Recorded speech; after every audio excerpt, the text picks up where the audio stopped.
He is the head coach of Texas Longhorns football. He is none other than Steve Sarkisian here on the Mercedes-Benz Vans phone line. How are you, Coach?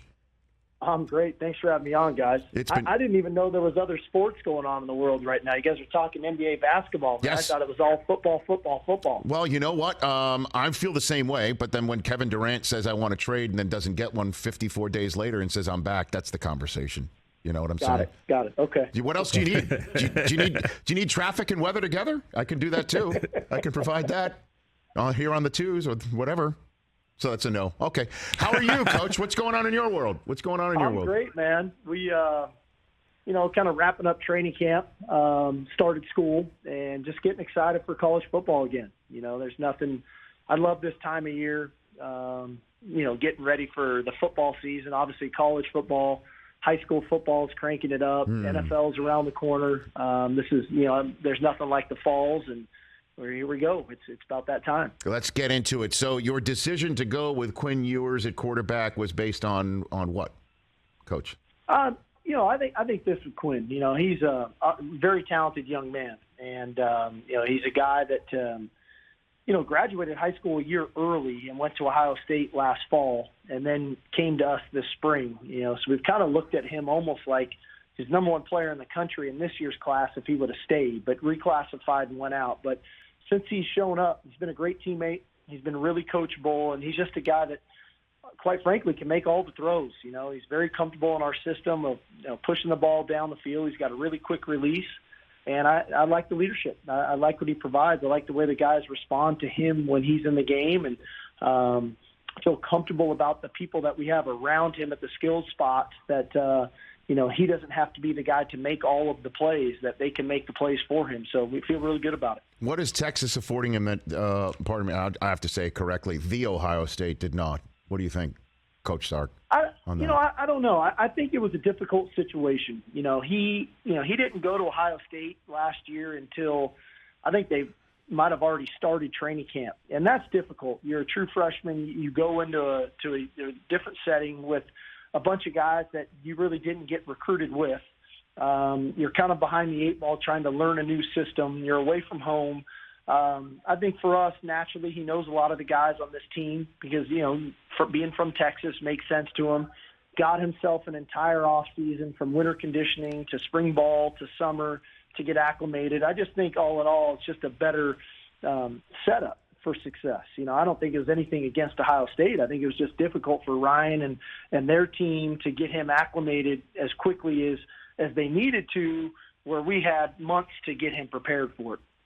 Steve Sarkisian, Texas Longhorns head football coach here on the Rich Eisen Show. How does one get ready for Louisiana Monroe on September 3rd when there's Alabama a week later? What do you do there, Coach Sark? Well, I think the one thing for us, Rich, we have 35 new scholarship players out of our 85 on our roster. So we've got a lot of new faces, whether they're high school kids, whether they're transfers. So we've got to get everybody acclimated to who we are and how we go about our business. I think at the end of the day, we've got to focus on what we need to do. We recognize, we're trying to figure out Louisiana Monroe, who's got, new coordinators on both sides of the ball. We're trying to get ourselves right. We recognize, we know who's coming week 2, but if we don't put our best foot forward in week 1, if we don't start getting ourselves in a position to play at a really high level, regardless of the opponent, we're all going to feel upset about it. So we got to focus on what we need to do. It's the old adage, you take them one game at a time. But yes, I think for us, I think it really is that. We're breaking in a new quarterback. We've got a lot of new faces. We've got some young players up front. So we got to make sure that we're getting our ducks aligned to have a successful season. And then as the opponents come, then you got to prepare for the opponent. And it just so happens the opponent is Alabama, though, and a guy on whose staff you once coached, obviously, and Nick Saban. But also with Texas going to the SEC in short order, in soon order, the conversation nationally, and I'm sure your kids hear it, is that Texas is going to get stomped once they get to the SEC. And what better way to combat that than place this calling card down on September 10th? Wouldn't you say, Coach? Well, what people say, I really don't give a crap. quite frankly. I care about us playing good football. Mm-hmm. And whether we're in the Big 12 or the SEC or Conference USA, it really doesn't matter. It's about the product and what we put on the field. And so we're focused on what we need to do. At the end of the day, people can say, I told you so, or people got to eat their words. That's up to us. The I don't give a crap line, was that given to you by McConaughey? Did he write that down for you to bust out in an answer to a question like that? I'm sure he'd probably say it a little more eloquently than I would. That's for sure. I don't know about that. When was the last time you spoke to McConaughey? When was the last time you spoke to Matthew? Man, I spoke to him a month or so ago. All right. I don't know. He's been around a bit. COVID was hard on everybody of getting connected, especially when I first got the job. But he's been around a little bit more now. Was out at the spring game. Was out when we opened the new Moody Center. So it's been great to see him. He's obviously a tremendous Longhorn. Okay, most important question I might ask during this entire interview, or I will. Who's got the better hair, McConaughey or Quinn Ewers? Who's got the better hair? What do you got for me? Oh man! All right, evaluate. The eye in the sky doesn't lie, Coach. Come on now. Yeah, I think McConaughey keeps his hair, kind of, I don't know what product he's got in there, but he definitely the hair it looks nice. Quinn, he kind of just lets it go, lets it flow, and but that's kind of I think what we like about him. He kind of that's the way he plays the game. He just kind of lets it rip. Coach Steve Sarkisian, Texas football Longhorn head coach here on the Rich Eisen Show. How has NIL changed your world, Coach? Pretty dramatically. I think for all of us in college football, and I don't think it's just NIL. I think there's been some pretty radical changes that have occurred in college football. You can talk about NIL. You can talk about the transfer portal. You can talk about conference realignment. We're in a changing times right now in the space that we operate in, and like an old boss of mine once told me, adapt or die. And there's a reason dinosaurs aren't here anymore, right? They couldn't adapt. And so we've got to continually adapt to the changing times. NIL is part of that. The transfer portal is part of that. Conference realignment is part of that. And we've got to make sure that we're doing our part as coaches to navigate through that. But never lose sight of our job is to make sure that we're putting our players in the best position to be successful. And so regardless of what they're doing off the field from an NIL perspective, regardless of what conference we're in, regardless of a guy might transfer, might not, we still got to coach them hard. We still got to put them in position to be successful. Have you had a player, coach, come into your office or you into their living room and say, I've been offered this by one school for an NIL deal, you match it, I come to Texas? Has that happened yet to you? Not so directly. I think people still are pretty tactful about things like that. But, you gotta read between the lines. It's like anything. You go through life, you got to have the ability to read the coverage, as I say. And if it looks like cover two and it smells like cover two, it's probably cover two. And so, now how are you going to react to those things? And I think at the end of the day, as we've been preaching and banging on, and we've been recruiting really good for the last 2 years, is we want people that want to be at the University of Texas because they love this place. They love our football program. They love the history and tradition. They love the education, the power of the degree. They love the city of Austin. Whenever I talk recruiting, NIL is on the back burner, because if you're coming here because of NIL, you're coming for the wrong reasons. Could it be something, special here? We've got a great city. It's an up and coming city. The economy's tremendous. We've got, a lot of the tech world is moving here. I mean, it's fantastic. But don't come play football at the University of Texas because of that. Come here because we've got a rich history and tradition. We've got a great stadium. We are going to the SEC. We've got a really good roster right now. The byproduct of that will be, maybe you'll get some NIL deals because we've got a great city to live in. Well, but you've been around the pro game as well, Coach. It does seem like the college world is heading in that direction. It really does, just in terms of the amount of money, in terms of, Texas, Oklahoma going to the SEC. I'm sitting here in Los Angeles, another spot you used to coach in. This is Big Ten country now. It's crazy, but this is Big Ten country. Do you get that sense? Super conferences, sort of like an AFC and an NFC, is coming in college football?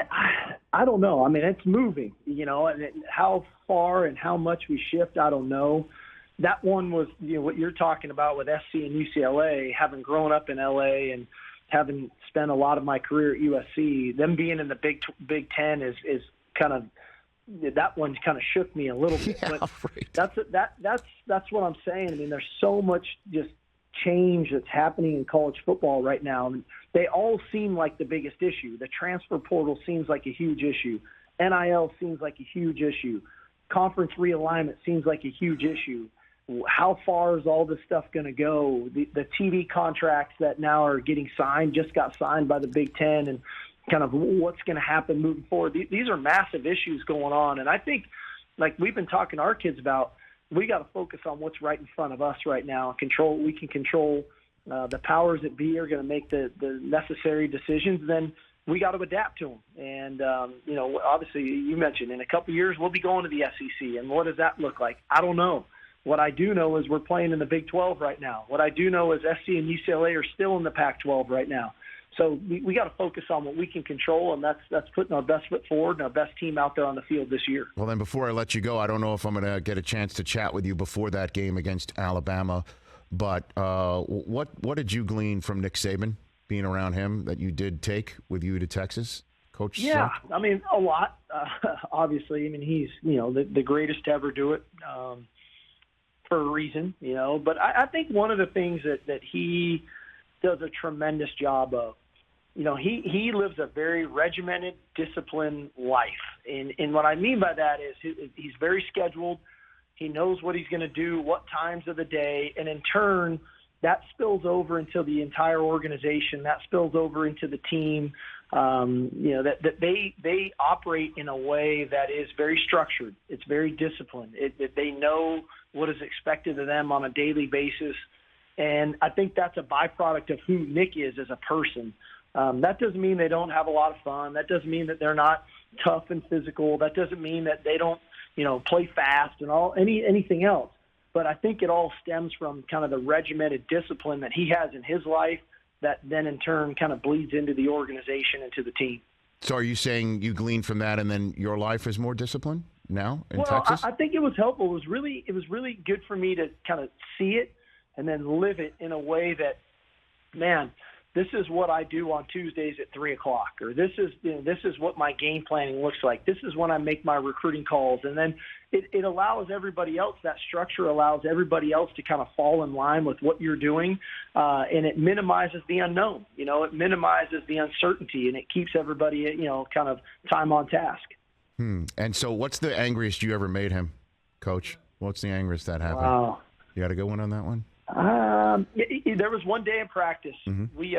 We were working on kind of a big personnel, almost a short yardage type situation. Yeah.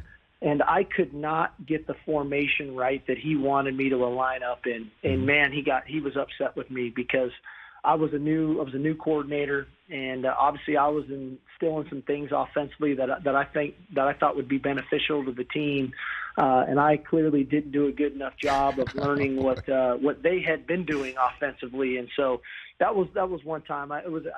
We kind of still get a little bit of a chuckle about that one, but that was about the most upset I got him, and that was in practice. It was not in the game. I don't know if you saw, he got in a contract extension, so he's not going anywhere anytime soon. He deserves it. He probably needs more than that, whatever he got. I mean, he's unbelievable. Yeah, it is great whenever I get a chance to talk to him and try and pick up some things from him myself, just talking ball with him. I can only imagine what it's been like in a meeting room, and now you'll be across the field against him in just a few weeks' time, which is something that so many people are looking forward to. College football right around the corner. Coach, I appreciate the time right here. Appreciate you guys. Let's do this again soon. Thanks for the call. Yes, sir. You got it. That's Coach Sark, Steve Sarkisian, Texas football, right here on the Rich Eisen Show.